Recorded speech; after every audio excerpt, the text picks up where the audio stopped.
Hello, Good Tree. This is Paul, and I have some answers for some of the questions you might have regarding the creation according to the Bible. Today we're going to cover chapter 19, and the question of the day is, does distant starlight prove the universe is old? So in this chapter we're going to look at the argument that Earth is very old because there are galaxies that are very far away from us, yet we see them, and this must mean that their starlight has reached us. It takes millions or even billions of years for the light to reach us from stars. Therefore, the universe must be millions and billions of years old. But any scientific attempt to estimate the age of something will involve many assumptions, and if only one of these assumptions is wrong, then it can greatly affect the results. Let us look at some of the assumptions used in calculating the distant starlight and see if any of them might be problematic. The first assumption is the constancy of the speed of light. So we know the speed of light in a vacuum now, but the question is, was the speed of light always the same? Some argued that light could have traveled faster a long time ago, but other creationists argue against this idea because if the speed of light is connected to other constants of nature, then life would not be possible if the speed of light were any different. Because of this argument, some creation scientists believe that the answer lies not on this assumption, but in another assumption. The next assumption is the assumption of rigidity of time. Many people assume that time flows at the same rate in all conditions, but Albert Einstein proved this to be wrong.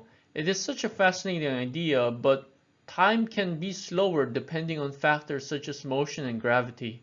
For example, if we were to ride on a spaceship that travels at the speed of light, time would completely stop for us. In other words, the faster we're moving, the slower time becomes. Time is also affected by gravity. If we are closer to the source of gravity, then time will be slower. All of this means that the rate of time can depend on other circumstances. So if the time it took for the light in galaxies to reach Earth was billions of years according to clocks in deep space, then clocks on Earth may give a different amount if the Earth was closer to the source of gravity. The next assumption is the assumption of synchronization. Synchronization of time is also a matter that we have to look into. Relativity has shown that synchronization is not absolute. This means that if a person synchronizes two clocks, it may not look synchronized to another person who is traveling at a much faster motion. This can also be applied to the light traveling from stars. Even if it does take billions of years for the light to reach Earth in a local time, it actually does not take any universal time for it to reach Earth. Because if something travels at the speed of light, then time is stopped completely. Therefore, when God created the stars on the fourth day, light from all galaxies would have reached the Earth on the fourth day, because it did not take any universal time for it to reach Earth. One critical assumption used by people who argue against the Bible is naturalism. Naturalism is the belief that nature is all that there is and that everything that happened and is happening in this earth can be explained by natural laws. But we believe that God is not bound by natural laws because He's the one who set them. This means that God can work in supernatural ways that cannot be described by the laws of nature that we know of. We can see this in the creation account. When God created the universe with His words, this is not something that we commonly see in our natural world. Therefore, it might have been that God caused the light from the stars to supernaturally reach the earth. We also have to remember that the God we believe in is a supernatural God that can do anything.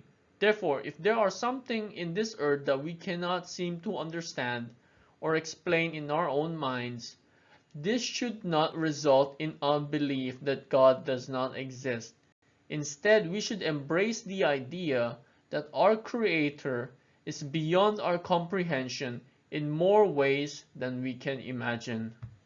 Now, many Big Bang supporters are against the 6 days of creation. They say the biblical timescale cannot be correct because of light travel time issues. But the Big Bang Theory also has light travel time issues. They believe that the universe expanded from a singularity and that it took around 14 billion years.